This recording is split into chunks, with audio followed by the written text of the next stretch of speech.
Salut tout le monde, aujourd'hui on se retrouve sur une vidéo foire aux questions sur le thème de la nutrition. J'avais posté sur mon mur Facebook une foire aux questions où les internautes pouvaient me poser les questions qu'ils voulaient sur la nutrition. Donc j'ai sélectionné des questions pour répondre le plus en détail. Donc j'en ai sélectionné 8. On va y répondre ensemble. Si toutefois les réponses pour vous semblent incomplètes, les auteurs sont bien sûr invités à m'envoyer un message privé pour me demander plus de détails. Il n'y a pas de souci là-dessus.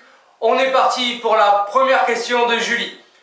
Donc, Julie, pour prendre de la masse musculaire tout en perdant sa masse graisseuse, faut-il manger des glucides à son repas du soir? Alors, pour prendre de la masse musculaire tout en perdant de la masse graisseuse, et là, on va essayer de répondre à cette question qui n'en est pas une, mais on va essayer de soulever ce point. Donc, si tu es débutante, cela est possible. Donc, prendre du muscle tout en diminuant sa masse graisseuse. Par contre, si tu es une confirmée dans ce sport-là, ça va être très difficile. Je m'explique. Si tu veux prendre du muscle, il faut que tu sois en surcalories, légèrement en surcalories, 300 à 400 kilocalories journalier de plus. Tu dois prendre à peu près entre 200 et 400 grammes par semaine, pas plus, autrement ça sera du gras, c'est sûr.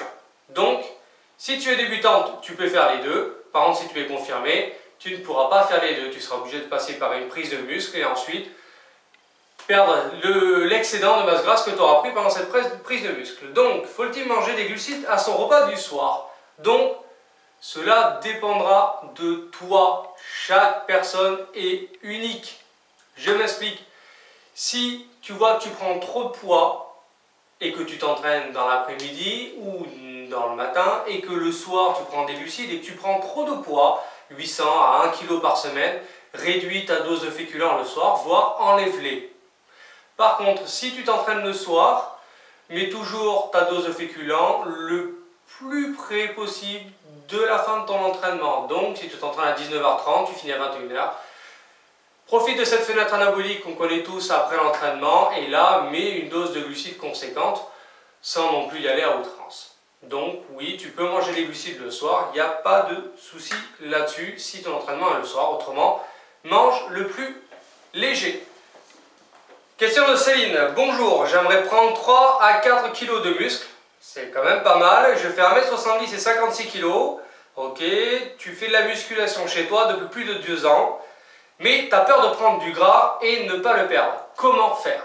Alors, c'est très simple. Il faut y aller le plus doucement possible. Aujourd'hui, on fait tout vite. On veut manger vite, on veut produire vite, on veut vite être dans les transports et on veut voyager très vite. Aujourd'hui, c'est le monde du vite. Tout le monde veut faire tout vite. Or, en musculation, il faut y aller lentement. Donc, comme j'ai répondu précédemment à Julie, il faut que tu prennes à peu près entre 200 et 300 grammes maximum par semaine pour ne pas prendre trop de gras. D'accord? Tu peux limiter cette prise de gras au maximum. Donc, vas-y doucement. Si tu as peur de le perdre, tu n'as pas à avoir cette inquiétude, car si tu me suis et que tu as vu mon article sur mes 10 règles d'or pour perdre de la graisse durablement, tu les perdras facilement. Il suffira tout simplement, sur ton seuil calorique, de faire baisser tes apports journaliers. Ta balance sera ton meilleur indicateur. Si tu perds trop de poids trop vite, c'est que tu vas trop vite et que ta descente de calories est trop grande. Pareil, si je mets 200 à 300 grammes par semaine pour monter, il faudra que tu prennes 200 à 300 grammes par semaine pour descendre et pas plus vite. Sachant que les centimètres seront un bon exemple par rapport, enfin ce sera quelque chose qu'il faudra prendre en compte par rapport à la balance. D'accord? Donc si tu as peur de les perdre, tu n'as aucune inquiétude si tu appliques mes conseils. Lisa, ma chère Lisa, donc Lisa est une élève à moi, donc au lieu de me poser les questions sur mes bilans Skype, elle préfère me les poser sur Facebook. Donc on va y répondre tous les deux, d'ailleurs je te fais un petit coucou Lisa. Donc pourquoi manger que des pâtes, patates douces ou riz et ne pas manger des lentilles, semoule ou pommes de terre, blanc ou graines? Tout simplement par rapport à leur index glycémique. Choisissez vos index glycémiques avec des index glycémiques IG moyen ou bas, mais certainement pas des IG hauts. Donc, j'ai fait un article sur mon site www.subcoachperson.com, rubrique nutrition, comprendre et comment utiliser nos glucides. Donc, vous avez un tableau récapitulatif de ces IG. Tu pourras aller regarder et tu verras que l'index glycémique de la patate a un index glycémique beaucoup plus haut que du riz, que de la patate douce ou des pâtes. Sachant qu'attention, petite info, l'index glycémique varie en fonction de la cuisson. Plus vous cuisez un glucide longtemps, et plus son index glycémique va augmenter et la réponse insulinique aussi. Donc faites attention à votre cuisson. Cela induit l'index glycémique. Et je rebondis sur une question donc Audrey. Donc salut Audrey, peut-on manger des biscottes le matin? Alors oui, bien sûr, on peut tout faire dans la vie. Maintenant, il faut savoir l'impact que ça a. La biscotte a un index glycémique de 75. Donc un index glycémique haut. Tu me diras, oui, mais le matin, on a jeûné la nuit, on a une fenêtre anabolique qui s'est créée. Oui, bon bref, matin, couffin, c'est plus du pipeau commercial. Bref, oui, l'index glycémique de la biscotte est à 75, donc la réponse insulinique va être énorme. C'est pour ça que même le matin, choisissez des index glycémiques bas et moyens et non pas des index glycémiques hauts. Arrêtez votre petit déjeuner de merde, il n'y a pas d'autre mot, avec votre Nesquik, vos chocolats pics et vos miel pops, avec la bonne baguette blanche du bon français. Choisissez des index glycémiques avec plutôt du flocon d'avoine, des flocons de sarrasin. N'hésitez pas aussi à prendre d'autres sources de glucides, puisque, je vous le rappelle, le petit déjeuner est avant tout un repas. Donc n'hésitez pas à varier sur vos sources de glucides, tout comme le pain complet ou le pain de seigle avec des index glycémiques plus bas. Alors, question de Johan, que penses-tu de l'IFIM? Donc, Johan, si c'était pour poser tes questions de merde comme ça, tu pouvais t'abstenir. Donc Johan est aussi un de mes élèves, donc écoute mon lapin, je vais essayer de t'y répondre clairement en 4 mots. C'est de la merde. J'espère que j'ai répondu à ta question. Allez, salut. Non. Donc l'IFIM, qu'est-ce que c'est? L'IFIM, le concept de l'IFIM. Alors, c'est un régime sans être vraiment un régime, c'est encore un truc qu'on a sorti il n'y a pas longtemps là. Le principe est de manger notre apport calorique sans la dépasser, mais on a le droit à manger de la merde. Donc McDo, pizza, glace, Snickers, à partir du moment où on reste dans notre seuil calorique. Donc si je dois consommer 2500 pour ne pas grossir, eh bien j'ai le droit de manger jusqu'à 20% journalier de merde pour arriver à prendre du muscle ou de la graisse. Bon, vous l'aurez bien compris si tu me suis déjà depuis un petit moment, que je fais très particulièrement attention à ce que j'ingère, pour la bonne et simple raison, c'est qu'il y a l'aspect santé avant tout. Donc sur le papier c'est très bien l'IFIM, je ne dis pas le contraire, oui c'est tentant bien sûr, tu consommes 2500 calories, t'en ingurgites 2000 calories, ben, forcément tu vas perdre, oui. Donc sur le papier, par contre, l'impact que ça va avoir sur ta santé, donc les index glycémiques trop hauts, la merde qui est dans les McDo, la pizza, les pépitos, enfin bon, tous les trucs comme ça de merde, ne vont te faire qu'une chose, te rendre diabétique. Je le répète assez régulièrement dans mes bilans hebdomadaires de ma semaine de sèche. Donc chaque semaine, j'en profite. Je suis actuellement en sèche et chaque semaine, je mets dans ma rubrique news un bilan où je parle en général d'un sujet. Et il y avait de ça 4-5 semaines où j'avais parlé d'un sujet où j'expliquais que si aujourd'hui il y a autant de cancers, c'est parce qu'on n'a jamais mangé autant de merde. Donc l'IFIM, ça peut être très bien sur le papier, mais il faut savoir que tu vas ingurgiter 20% de merde chaque jour. Donc je pense que c'est pas forcément bon pour ta santé. Donc l'IFIM, pour moi, est une diète à éviter. D'ailleurs, je fais une petite aparté là-dessus. Aujourd'hui, la diète magique, ça n'existe pas. D'accord ? Il y a plein de diètes qui existent. des régimes, du camp Atkins, machin, mes couilles en ski, enfin bon, il y a pas mal de choses qui existent au niveau des diètes, mais par contre, je vais te dire une chose, tout régime, quel qu'il soit, est voué à l'échec. Pourquoi? Parce qu'il ne se tient pas sur du long terme. Donc, si tu veux par exemple perdre du poids, j'ai fait un article sur mes 10 règles d'or, et je vais juste te dire une phrase qui peut-être va te faire réfléchir. Aujourd'hui, il vaut mieux réussir en 12 mois qu'échouer en 3 mois. Cette phrase veut dire quoi?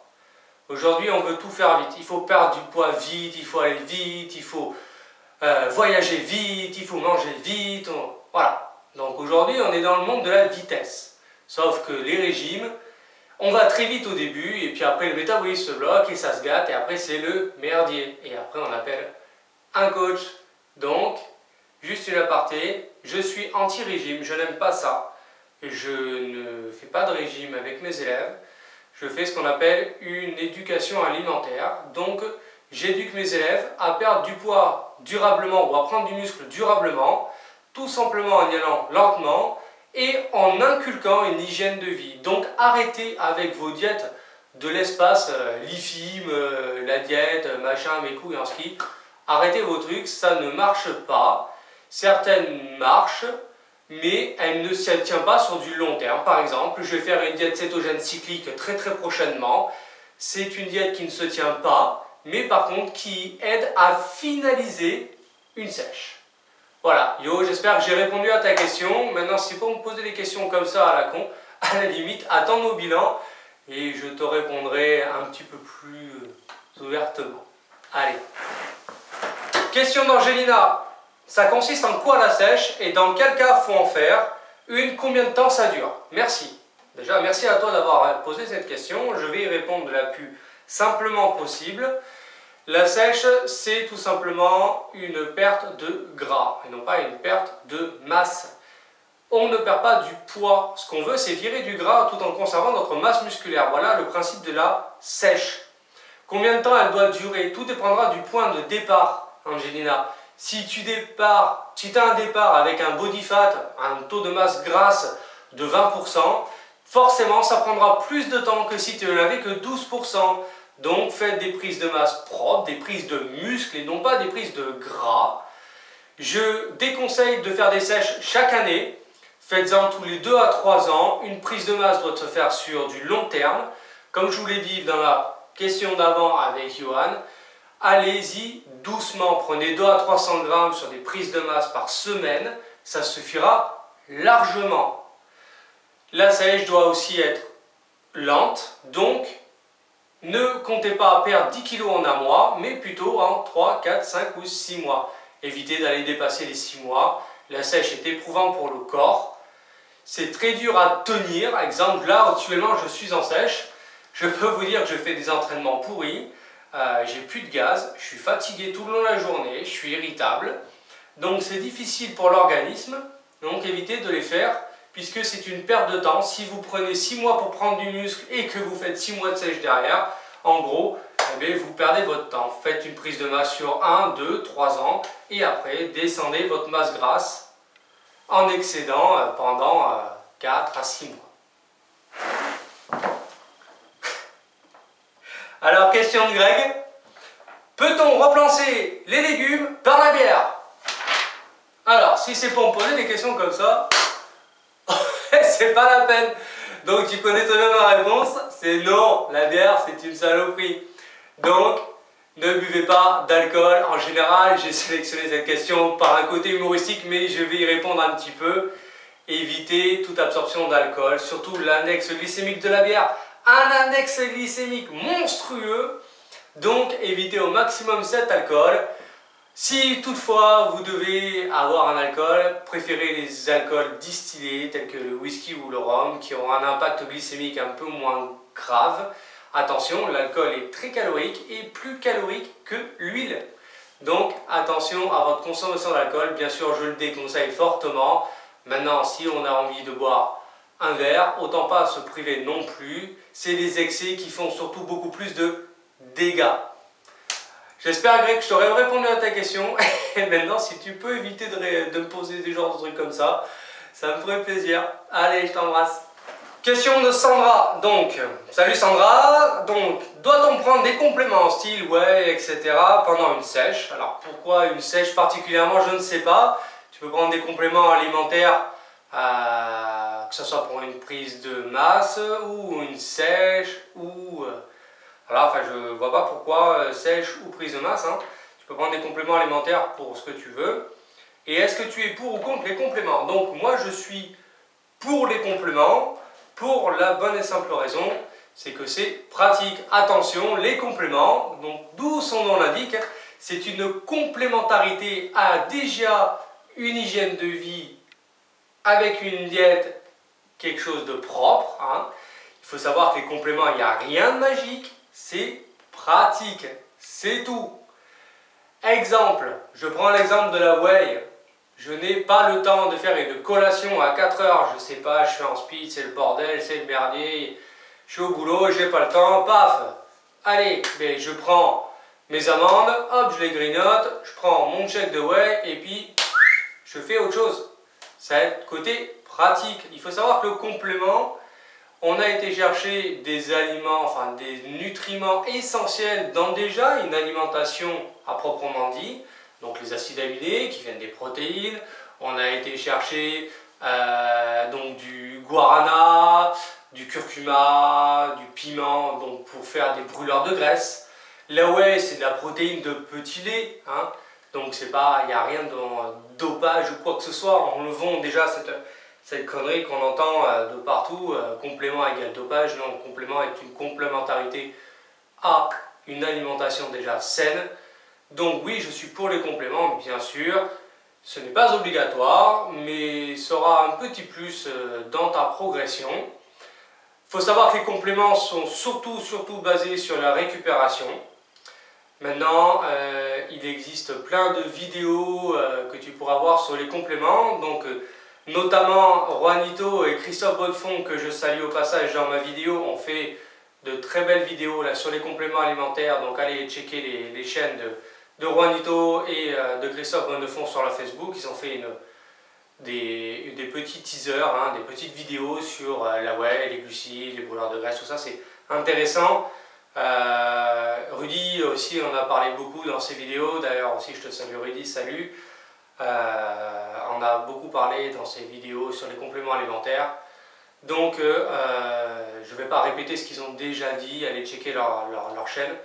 C'est des très bonnes sources d'infos pour ma part. Donc oui, je suis pour les compléments bien sûr, sans aucun souci. Le complément, je le répète, il n'y a rien de magique. Hein. C'est pas parce que tu vas rester le cul posé sur un canapé que tu vas prendre 3 kg de muscle, faut arrêter les conneries. Hein, parce qu'aujourd'hui, il y a encore des gens qui pensent ça. Non, c'est une complémentarité à ton hygiène de vie. Ça va t'apporter forcément un peu plus de résultats, puisque tu vas aller chercher l'essentiel que tu as besoin de ta nourriture. Voilà, j'espère que j'ai répondu à ta question. Sandra, n'hésite pas en MP si tu as besoin d'avoir une réponse plus détaillée. Alors, Christelle, pour la dernière question. Donc, vu son apport très faible en calories, peut-on boire du Coca zéro pendant une sèche? Du Coca zéro. Alors, déjà, proprement dit, le Coca, c'est une saloperie chimique. D'accord? Ça, je l'avais déjà dit dans mes 10 règles d'or. C'est une vraie saloperie. C'est hyper acidifiant pour le corps. Hyper acidifiant. Donc, qu'il soit zéro ou pas, évite au maximum. Évitez au maximum tout ce qui est soda, rempli de sucre. Même si c'est zéro, ça va avoir un impact sur votre organisme monstrueux au niveau acidité. Il faut déjà savoir que, comme je l'avais expliqué, on a déjà une alimentation déjà bien acide. Donc, plutôt aller chercher des aliments basifiants et ne pas rajouter déjà de l'acidité dans vos aliments. Donc, le Coca zéro, ben, c'est vraiment à éviter. Maintenant, si tu veux boire un verre, rien n'empêche, hein, comme je l'ai dit, c'est pas les excès, c'est surtout les excès hein, qui vont faire. Mais voilà, évite au maximum le Coca zéro. Et donc, j'avais aimé ça aussi. Cela va-t-il avoir un impact sur le dessin de mes abdominaux? Alors, les abdominaux, il y a 2 règles essentielles pour les voir. Il faut les travailler comme un muscle normal, donc en hypertrophie, hein, donc avec une charge. Ça ne sert à rien de faire 10 000 abdos. C'est pas parce que vous faites 10 000 abdos que vous en aurez. Non, non. Travaillez vos abdominaux avec des charges additionnelles, tout simplement. Il faut que déjà d'une, ils aient un volume abdominal, donc il faut qu'ils aient du dessin, hein, il faut qu'ils soient gros pour les voir. Et il faut un indice de masse grasse bas pour pouvoir les voir. Donc plus tu seras gras, moins tu les verras, et forcément, plus tu seras sèche et plus tu les verras. Sachant que pour répondre un petit peu à ta question par rapport au Coca Zéro, comme l'acidité va forcément induire une prise de masse grasse, je te rappelle que j'avais répondu déjà à cette question, et forcément cette acidité va empêcher la prise de muscle, tu auras très bien compris que oui, mais attention, les abdominaux n'apparaissent pas en faisant 10 000 abdos, ils apparaissent en ayant une hygiène alimentaire solide avant tout. Donc, ma foire aux questions est maintenant terminée. Je vais en refaire d'autres. Plusieurs petites nouveautés, j'en profite dans cette vidéo, donc plusieurs nouveautés qui vont arriver. Donc, la première nouveauté qui va arriver, entre 2 et 3 recettes par mois vont tomber. Donc des recettes de poisson, des recettes de viande, des recettes de légumes, tout ça. Je travaille en corrélation avec un de mes élèves qui est un super cuistot. Vous avez pu remarquer sur mon Facebook qu'il avait fait un burger, tout ça. Donc je vais travailler en corrélation avec lui. Donc je te salue Payo au passage aussi. Alors on va travailler tous les deux pour vous apporter des recettes diététiques et équilibrées de manière à pouvoir mettre du goût dans votre alimentation quotidienne. Donc ça va arriver prochainement. Je vais faire un concours Facebook où il va y avoir un Skype 6 mois d'une valeur de 330 € bientôt, très prochainement. Donc tu auras toutes les modalités du concours Facebook sur mon Facebook. Tu verras comment ça se passera. Ensuite, en nouveauté, il va y avoir aussi d'autres articles de nutrition, de musculation, d'autres foires aux questions. Le prochain sera sur le thème de l'entraînement. Donc tu pourras me poser toutes les questions sur ton entraînement et sur les entraînements et j'essaierai d'y répondre comme ça. J'espère que cette vidéo t'a plu. Comme je le dis souvent, n'hésite pas à t'abonner sur ma chaîne pour ne rien louper. Donc abonne-toi. Ensuite, tu peux me rejoindre sur mes différents réseaux sociaux. Facebook, donc Seb Lalande, mon profil Facebook, ma page Seb Coach Perso avec justement le concours Facebook qui sera lié, tu verras pourquoi. Ensuite, tu peux me voir aussi sur Instagram, Seb Coach Perso, et ma chaîne YouTube Bastien402. Donc, tu peux t'abonner aussi et je te le conseille vivement. Merci à tous de me suivre. N'hésite pas en commentaire à me dire si tu as aimé la vidéo. Mets des pouces. Partage, je te dis à très vite et à bientôt et merci encore de me suivre, je vous adore, bye bye tout le monde.